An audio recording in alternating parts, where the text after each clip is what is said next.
sera au pouvoir. Comment comptez-vous relever le niveau de salaire des Guinéens et à quel niveau? Moi, j'aurais juste que vous me dites au moins, je donnerai 3 millions au plus bas salaire des Guinéens. Je vous en prie, monsieur le Président. La question des jeunes, je vous en prie, monsieur le Président, la question des jeunes dans votre parti, est-ce que vous, si vous êtes venu nous tenir un discours sur les jeunes aujourd'hui pour que les jeunes puissent avoir de l'emploi, est-ce que vous êtes prêts à former et à préparer un jeune pour être le représentant de PDN en 2020 pour Sékou Touré? Je vous remercie. Je vais répondre rapidement.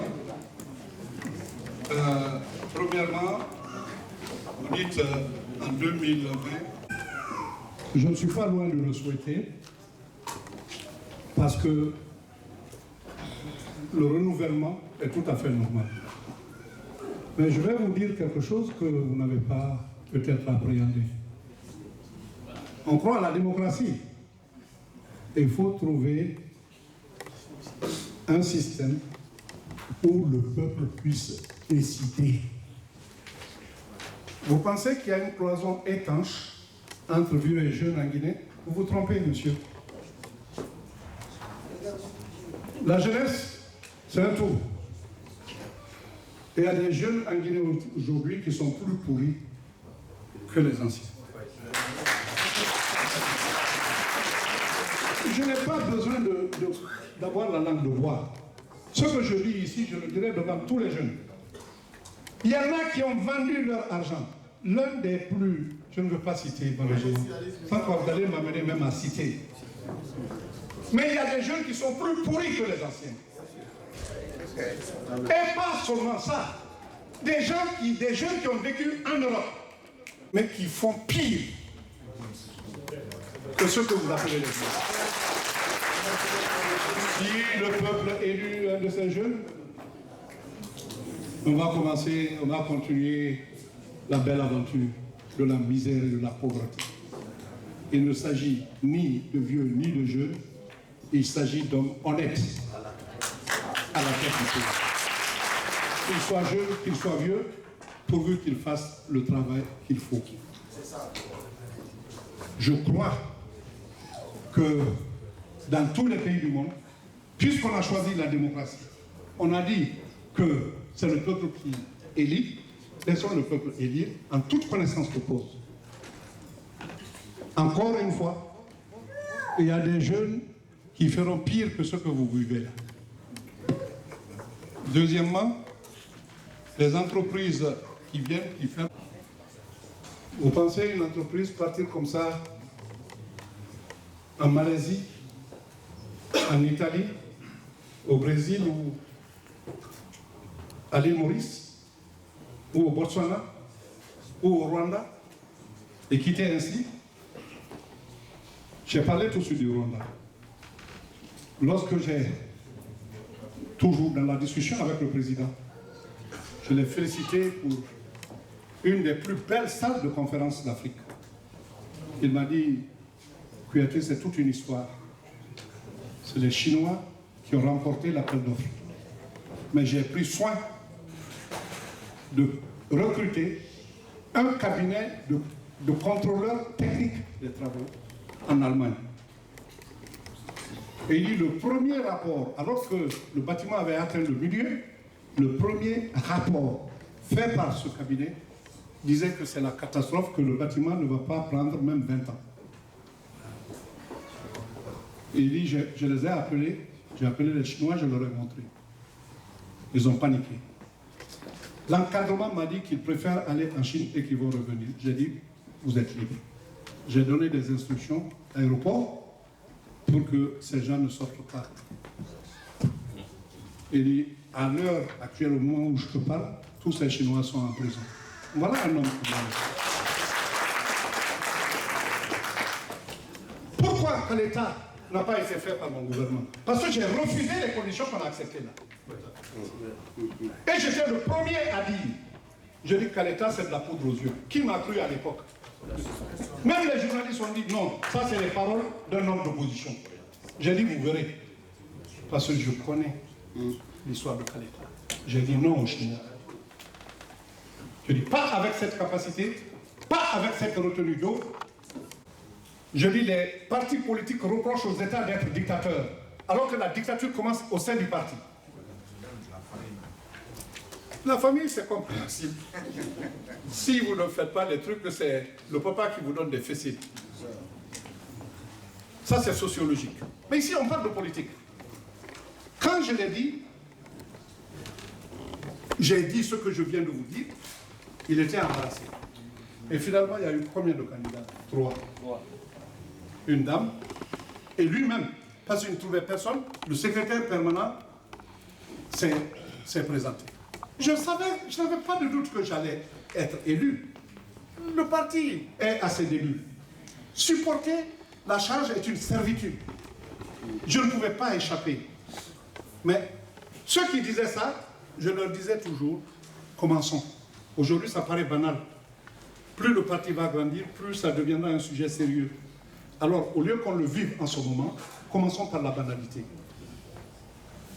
Monsieur Fadiga, je serais heureux de vous recruter au PDL et que quand vous venez en 2020, vous soyez candidat. Si vous l'emportez, je vous assure de votre candidat.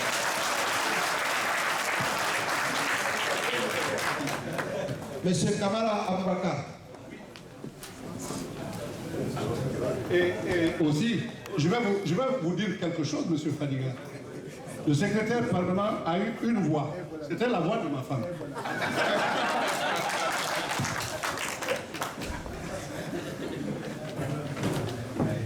Merci. Moi, je pense qu'on vous remercie d'abord de choisir notre ville, Nantes. Moi, peut-être, je ne sais pas si c'est une question ou si c'est une remarque. C'est par rapport au système guinéen. Il a voulu parler. Moi, je pense que parler du chômage, c'est une bonne chose. Mais aujourd'hui, le système qui a en Guinée, moi, ça me dépasse. Maintenant, quel est votre... En tout cas, quels sont les mécanismes pour vraiment arrêter ce système? Parce que, je vous dis, la salle là, les 75% des gens qui sont là, ils sont là malgré. Ils sont là? Malgré, ils sont en France malgré eux. Les 75% qui sont là, ils veulent rentrer. Moi, j'ai un bac plus 4, 15 ans d'expérience en gestion. Je suis là malgré eux. Comment arrêter ce système-là? C'est grâce à ce système-là que vous mettez, en principe, vous devrez être le premier président de l'Union africaine. C'est ce que moi j'ai appris quand j'étais au lycée.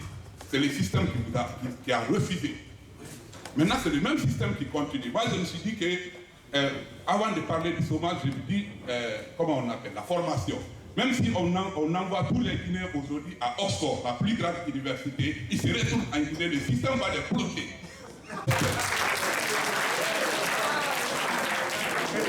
Bon, après, la deuxième chose, c'est une remarque. Moi, je trouve que peut-être c'est dû à votre niveau et ce que vous avez fait, vous êtes trop passif. C'est-à-dire, quand je dis passif, c'est pas de sortir les gens dans la rue pour casser ce que le pays qu'on a, non. Mais moi, je pense que, compte tenu de votre expérience, utilisez vos moyens pour dénoncer l'état du système du gouvernement exposé en utilisant les nouveaux moyens de communication. Parce que notre pays, les 75% aussi ne savent pas faire la différence entre le mensonge et la vérité. Mais vous, déjà, vous avez l'expérience, vous avez les moyens, vous avez les relations. Utilisez tout ça pour démontrer l'état de ce gouvernement et puis on va vous soutenir pour changer le système. Merci. Son nom c'est... Le nom c'est... C'est Kamara Aboubakar. Monsieur Kamara Aboubakar et Kamara. Que je suis d'accord avec vous. On ne peut pas se protéger d'un poison qui germe sans déraciner. Je suis d'accord avec vous là-dessus. Mais tant que les Guinéens continueront à trouver des raisons ethniques, des raisons subjectives, des raisons d'intéressement matériel,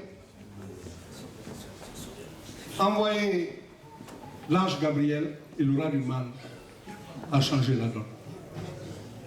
Et c'est de cela qu'il s'agit. Les Burkinabés ont voulu renvoyer Blaise Compaoré. Est-ce que c'était les partis politiques réellement? C'est le peuple qui s'est levé. C'est le peuple qui s'est levé. Les risques que nous avons pris. Ma voiture a été broyée sous les coups de feu, alors qu'on était tous là-dedans, ce jour-là. C'était un jour sans pareil. C'est par miracle que j'ai demandé aux deux collègues, Selou et Silia, tous de venir dans une voiture blindée que j'avais, que j'ai sortie pour la première fois d'ailleurs parce que ça ne me plaisait pas. Mais qu'est-ce qui m'a guidé? Je ne sais pas. Ça, c'est la volonté de Dieu. Ils étaient dans leur 4x4. On faisait une marche. Je ne mesurais même pas le danger. Quand ils sont venus, ma femme était dans la BM, je lui ai dit, on va derrière, je préfère être, pour une fois, avec eux. Silia et Selou étaient derrière, moi j'étais à l'avant. On est sortis, puisque le ralliement c'était de Chaumont. Pour pouvoir atteindre le palais, l'autoroute, parce que je leur ai dit, une fois qu'on sera sur l'autoroute, chacun va rejoindre sa voiture. Mais pour l'instant, restons dans ça. Après le petit pont de Batotola, c'était des tirs. Eux, je ne leur avais pas dit que la voiture était blindée, mais ils savaient peut-être en ouvrant la portière. Je sentais qu'on tirait sur nous à balles réelles. La voiture est là-bas. On a voulu.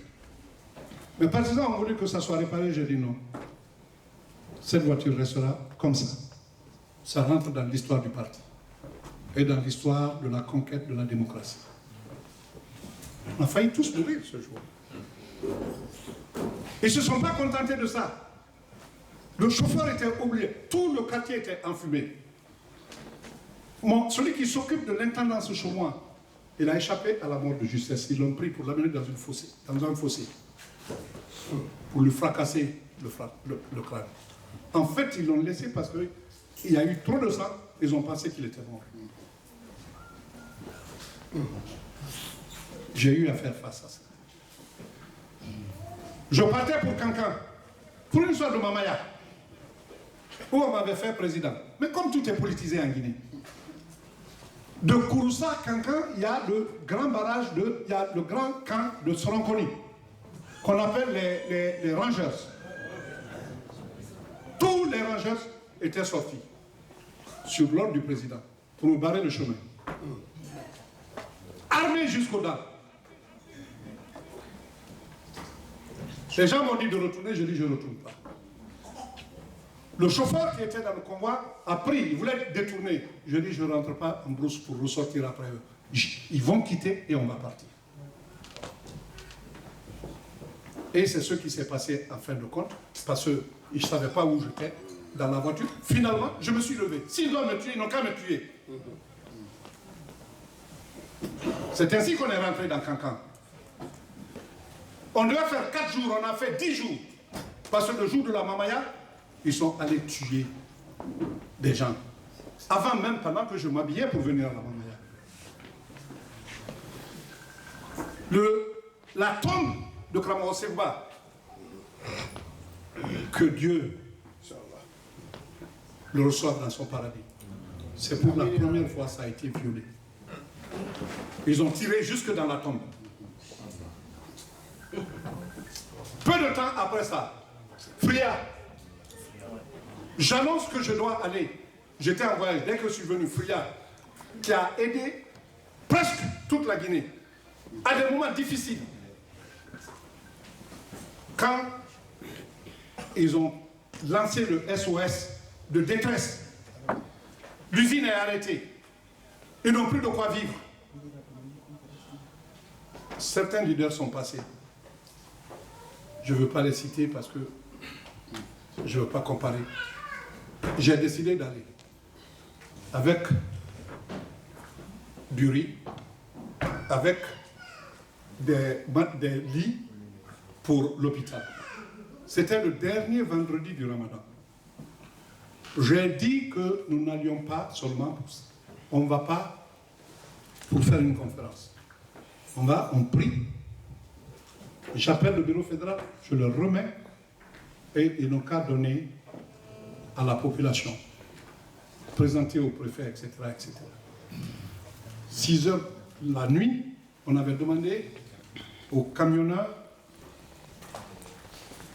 de se préparer pour quitter tôt, parce que je veux le trouver à Fria au moment où j'arrive.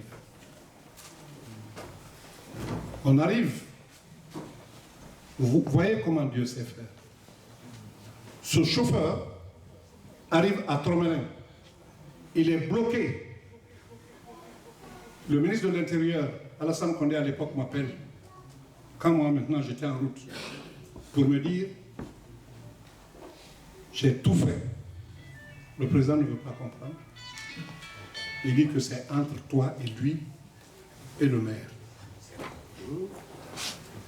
Je dis, j'irai jusqu'à ce que je trouve ce qu'il a trouvé. On est arrivé à Tromelin et on a trouvé le camion garé là-bas et avec un cordon de sécurité impressionnant. Mais Dieu sait faire les choses parce qu'il voulait piller le camion. Mais je ne connaissais le chauffeur ni d'Adam ni d'Ève. C'est un ami qui m'a passé le camion. Et il se trouvait que le chauffeur était de Tromelin. La population de Tromelin est sortie pour dire vous ne toucherez pas à ce camion parce que c'est notre fils qui conduit. C'est ainsi que moi je suis arrivé.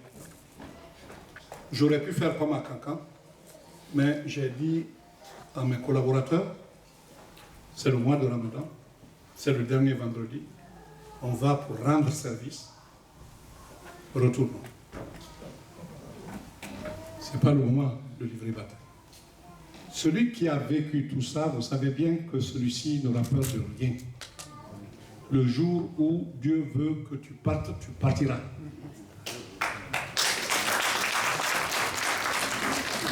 Mais c'est un besoin collectif.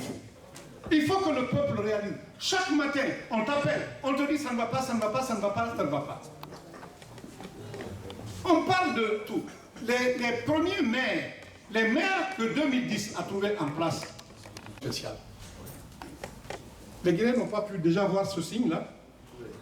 On enlève un de ces maires, il m'appelle, il dit je suis en difficulté, envoie-moi de l'argent. Je dis à toi, pourquoi? Il dit je n'ai plus de travail. Je dis qu'est-ce que je savais? Il dit on nous a enlevés. Je dis alors, on vous a enlevé, vous vous asseyez. Donc il a raison de vous enlever. Non, il n'a pas raison. Je dis alors battez-vous. Monsieur Camara, c'est un combat collectif. Ce que vous dites là, mes relations, ceci ou cela, tout cela est vrai. Chacun a un peu de relations. Mais les relations ne feront rien.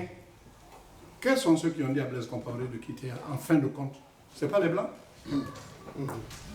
Par la volonté, la détermination du peuple. Ne ramenez pas ça au niveau individuel. Sans quoi, on a une éternité devant nous.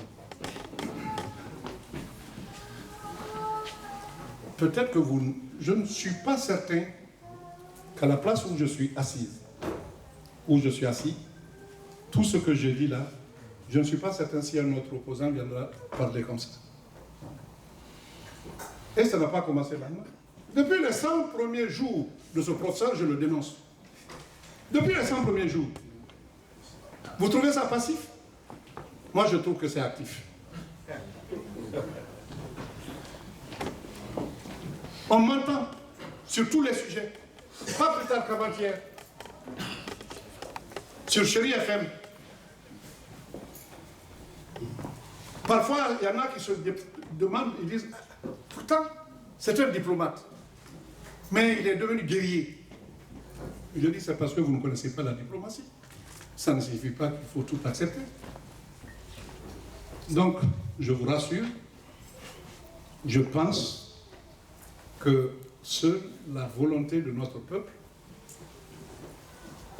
peut amener, pas seulement ce régime, mais tout régime qui vient, les laudateurs, les menteurs, qui prennent en otage le pouvoir, il faut qu'on sache les identifier. Parce qu'il y a ça aussi. Alors c'est ce que je peux vous dire. On va prendre le dernier et après les sages vont faire la prière. De toutes les façons, ceux qui ont des questions, comme on l'a dit, là, ici, vous leur donnez des contacts, le mail, et s'il y a lieu qu'on organise un jour un débat, conférence sur vidéo, on peut le faire. Comme j'ai eu l'habitude de le faire, je l'ai fait déjà. Justement, Camara, c'est pour te dire ça aussi, parce que j'ai fait au moins 3 à 4 conférences comme ça, vidéo, où j'ai dénoncé, où je n'ai pas cessé de dénoncer. Où sont les autres opposants aujourd'hui? De quel bord sont-ils? J'ai accepté? Vous avez dit ici, refusé parce que je ne suis pas mes intérêts personnels. Et pourtant, on a besoin de vous. Ce que je fais là, j'irai là-bas, ça ne servira à rien. Il y a des questions importantes. Les questions importantes, le président de la République de Guinée est président de l'Assemblée, il est président de la Cour constitutionnelle, il est président, il est ministre de l'État.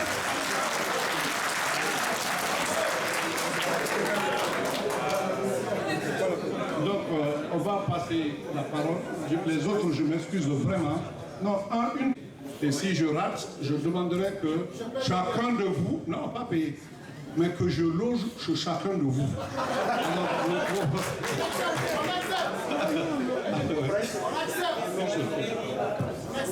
Monsieur Sissé Amadou.